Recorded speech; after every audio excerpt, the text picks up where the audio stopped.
Hi, Sreethu ഔട്ടായിട്ടുണ്ട്. സത്യത്തിൽ എനിക്ക് ഭയങ്കര സങ്കടമായിരുന്നു ശ്രീതു പുറത്ത് പോയതിൽ. പക്ഷെ ശ്രീതു പോകുന്നതിന് മുമ്പ് ഒരു വോയിസ് എനിക്കിപ്പോഴും അത് കിട്ടിയത് കേട്ടോ.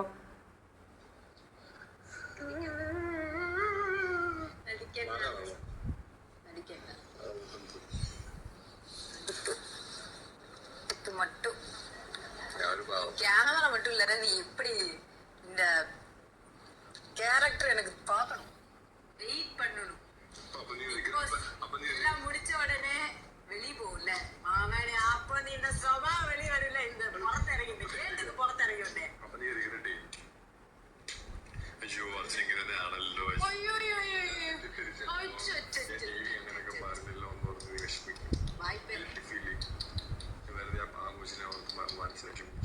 ചിലപ്പോ ഇങ്ങനെ ഇരിക്കാം. കറക്റ്റാ സ്ട്രീറ്റ് ജഡ്ജ് പണ്ടി, കറക്റ്റാ നീ சொன்ன மாதிரியே இருக்கே.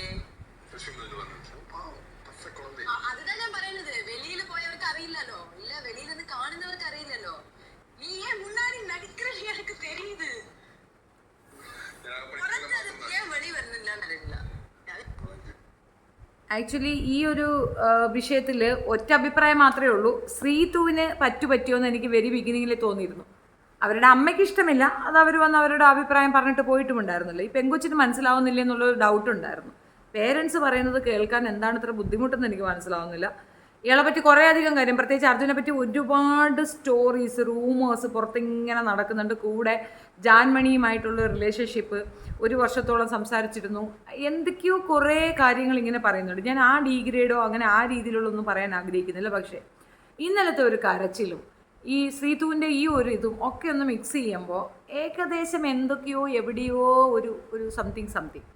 പിന്നെ ശ്രീതു ഔട്ടായതിൽ സത്യത്തിൽ ഇഷ്ടം കൊണ്ടാണ് ഒരു വിഷമം എന്നതിനപ്പുറം ആപ്റ്റായ എവിക്ഷൻ ആണെന്ന് ചോദിച്ചാൽ അത് സത്യമാണ്. കാരണം അതിനകത്ത് നിന്നിട്ട് അവർ പ്രത്യേകിച്ചൊന്നും ചെയ്യുന്നതായിട്ട് എനിക്ക് ഫീൽ ചെയ്തിട്ടില്ല.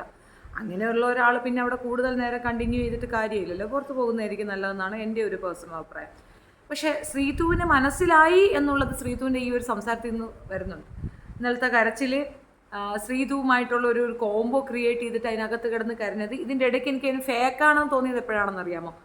ശ്രീതുവിൻ്റെ അമ്മ വന്ന് ശ്രീതുവിനൊരു ഇൻഫർമേഷൻ കൊടുക്കുന്നുണ്ട്, രാത്രി നേരത്തെ കിടന്നുറങ്ങണം. അതൊരു ഹിൻ്റാണ്. കാരണം ഈ ഒരു റിലേഷൻഷിപ്പ് പുറത്ത് കൊടുക്കുന്ന ഒരു വൈബ് വേറെയാണ്, അത് വേണ്ട എന്നുള്ള ടേമാണ് അവർ ഉദ്ദേശിച്ചത്. അത് കൃത്യമായി മനസ്സിലായ മകൾ പിറ്റേന്ന് തൊട്ട് കുറച്ച് ഒരു ഡിസ്റ്റൻസ് മെയിൻറ്റെയിൻ ചെയ്തു. ഡിസ്റ്റൻസ് മെയിൻറ്റെയിൻ ചെയ്ത വെറി നെക്സ്റ്റ് മൊമെൻറ്റ് തന്നെ അവൻ ഫൈൻഡ് ഔട്ട് ചെയ്തു അനദർ പേഴ്സണെ, ജാസ്മിനെ. അപ്പോൾ അതിൽ നിന്നാണ് ജാസ്മിൻ ഒരു കൂറ് തോന്നിയത്. ഇതിപ്പം അഭിഷേകിൻ്റെ അടുത്ത് നിന്നിട്ട് ജാസ്മിൻ പറയുന്നുണ്ട് എന്നെ കല്യാണം കഴിച്ചുകൂടെ എന്ന്. അപ്പം നിന്നെ കല്യാണം കഴിക്കാൻ കൊള്ളാം, എൻ്റെ ജീവിതം നായനാക്കാൻ ഞാൻ തയ്യാറല്ല എന്നുള്ള രീതിയിൽ അഭിഷേക് അതിന് അപ്പോഴും തന്നെ തടയിടുകയാണ്. ഋഷിയുടെ അടുത്ത് ഐ ലവ് യു പറയുന്നുണ്ട് ഒരു ഭാഗത്ത്. അപ്പോഴും ഋഷി അതൊരു വലിയ കാര്യമായിട്ട് എടുക്കുന്നില്ല, മീൻസ് വലിയൊരു ഇഷ്യൂ ആയിട്ട് എടുക്കുന്നില്ല. പിന്നെ ഋഷി റേഞ്ചിലേക്കൊന്നും പുള്ളിക്കാരത്തിൽ പോകാൻ ചാൻസ് വളരെ കുറവാണ്. ഋഷി അൻസിബയുടെ കൂടെ നിൽക്കുന്നുണ്ട്. അൻസിബയുടെ ആ ഭയങ്കരമായ ശത്രുതയും അസൂയയും ഉള്ളത് കൊണ്ട് ഒരു കാരണവശാലും ഋഷി അടുപ്പിക്കത്തില്ല. പക്ഷെ ബാക്കിയുള്ളവരടുത്തൊക്കെ നന്നായി ശ്രമിച്ചു എന്നുള്ളതാണ് വസ്തുത. അഭിഷേക് ഉണ്ടായിരുന്നെങ്കിൽ കുറേ കൂടെ അവനോട് ഫേവറിസം കാണിക്കുകയും കൂടുതൽ അതിൻ്റെ പിറകെ നടക്കുകയൊക്കെ ചെയ്യുമായിരുന്നു.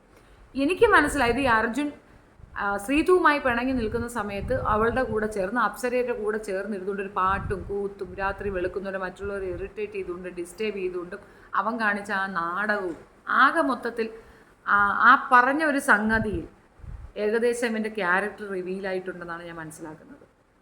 പിന്നെ ജാൻമണിയുമായിട്ടുള്ള പ്രശ്നം, ജാൻമണി ഓർമ്മ കെട്ട് വീഴുന്നു, ജാൻമണിയെ എടുത്തുകൊണ്ട് പോകുന്നു. അപ്പോൾ ജാൻമണിയെ എടുത്തുകൊണ്ട് പോകുമ്പം അവന് മനസ്സിലാവുന്നു ജാൻമണി ഇത് അഭിനയിക്കുകയാണെന്ന്. സോ ആ സ്പെസിഫിക് പാട്ട് അവൻ മോഹൻലാൽ വരുമ്പോൾ പറയുന്നുണ്ട്. അതാണ് ജാൻമണിയെ കൂടുതൽ പ്രൊവോക്ക് ചെയ്തതെന്നാണ് ഞാൻ ആദ്യം തെറ്റിദ്ധരിച്ചിരുന്നത്. ഒരുപക്ഷെ അതിൻ്റെ ഒരു ആഫ്റ്റർ എഫക്റ്റ് ആയിട്ടും ജാൻമണി ഇങ്ങനെ ചെയ്യുന്നതെന്നും എനിക്ക് തോന്നിയിട്ടുണ്ടായിരുന്നു. ആകെ മൊത്തത്തിൽ സ്ട്രേഞ്ച്, സംതിങ് ഫിഷി അങ്ങനെയൊക്കെ പറയാമെന്നതിനപ്പുറം ഇയാളൊരു ജെന്യുവനാണെന്ന് വാദിക്കാൻ ബുദ്ധിമുട്ടുണ്ട്. സോ അർജുൻ ഫാൻസ് നിരാശയാകുന്ന ഒരു ചാൻസ് ഒന്നും ശ്രീതു പുറത്തു പോയപ്പോൾ ഉണ്ടാവാൻ ചാൻസ് ഇല്ല. രണ്ടാമത്തെ കാര്യം, ശ്രീതുവിൻ്റെ ഫാൻസ് അസോസിയേഷൻസ് മെമ്പേഴ്സ് അവർ അഭിഷേകിനെയാണ് വോട്ട് ചെയ്യുന്നത്. അപ്പോൾ അർജുന് വോട്ട് നിഷേധിക്കുന്ന രൂപത്തിലാണ് ബാക്കിയുള്ളവർ പെരുമാറിയിരിക്കുന്നത്. കാരണം അർജുൻ്റെ ഏകദേശം റിയാലിറ്റി അവരിലേക്ക് എത്തി എന്നുള്ളതാണ് വസ്തുത. കുറച്ചുകൂടെ ക്രിയേറ്റീവായി അവർ തിങ്ക് ചെയ്തു എന്നുള്ളതാണ് മനസ്സിലാക്കുന്നത്. എന്ത് തന്നെ ആയിരുന്നാലും പെണ്ണ് രക്ഷപ്പെട്ട് ഓടുന്നതാണ് നല്ലത്. ഇപ്പോൾ ഈ എവിക്ഷൻ കുഴപ്പമില്ല, ഒരു ദിവസം കഴിഞ്ഞ് നാളെ കഴിഞ്ഞാൽ വരും. അതായത് ഇന്നലെ എവിക്റ്റ് ആയെങ്കിൽ നാളെ വരും, വരാൻ ചാൻസ് ആണ് ഉള്ളത്. അങ്ങനെ ഒരു ദിവസത്തേക്ക് മാറിയിരിക്കുന്ന ശ്രീതുവിന് വേണ്ടിയിട്ട് ബാത്റൂം അടച്ച് ഡ്രാമ കാണിക്കുന്ന മിസ്റ്റർ വേറെ ഏതോ ഒരു കോംബോ ലെവൽ കൊണ്ടുവരാൻ ശ്രമിച്ചിട്ടുണ്ടെന്നാണ് മനസ്സിലാകുന്നത്. പിന്നെ ഇവരെ ഇതിനകത്തേക്ക് വിട്ട ആൾ ശോഭ ചേച്ചിയാണ് എന്ന് പറയുന്നുണ്ട്. അപ്പോൾ ശോഭ ചേച്ചിയുടെ ഒരു കൈ അതിനകത്തുണ്ട്.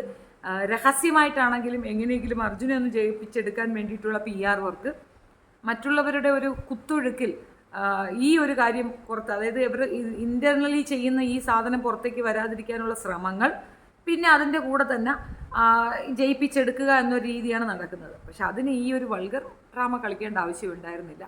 ശ്രീതു പുറത്തിറങ്ങുമ്പോൾ അമ്മ കാര്യം പറഞ്ഞ് മനസ്സിലാക്കി കൊടുത്ത് ബോധ്യപ്പെടുത്തി അകത്തേക്ക് കൊണ്ടുവിട്ടാൽ നല്ലത്. ഇനി അല്ല ഇവർ തമ്മിൽ അങ്ങനെ പോകുന്നുണ്ടെങ്കിൽ നമുക്ക് ഇതിനകത്ത് ഒബ്ജക്ഷനൊന്നുമില്ല. കണ്ടത് പറഞ്ഞു എന്ന് മാത്രം. നിങ്ങളുടെ അഭിപ്രായം നിങ്ങൾ കമൻറ്റ് രേഖപ്പെടുത്തുക. ഞാൻ ജസ്റ്റ് ഇതൊന്ന് കണ്ടപ്പോൾ പറയണമെന്ന് തോന്നിയതുകൊണ്ട് ഈ വീഡിയോ ചെയ്തു എന്നേ ഉള്ളൂ. Thank you so much.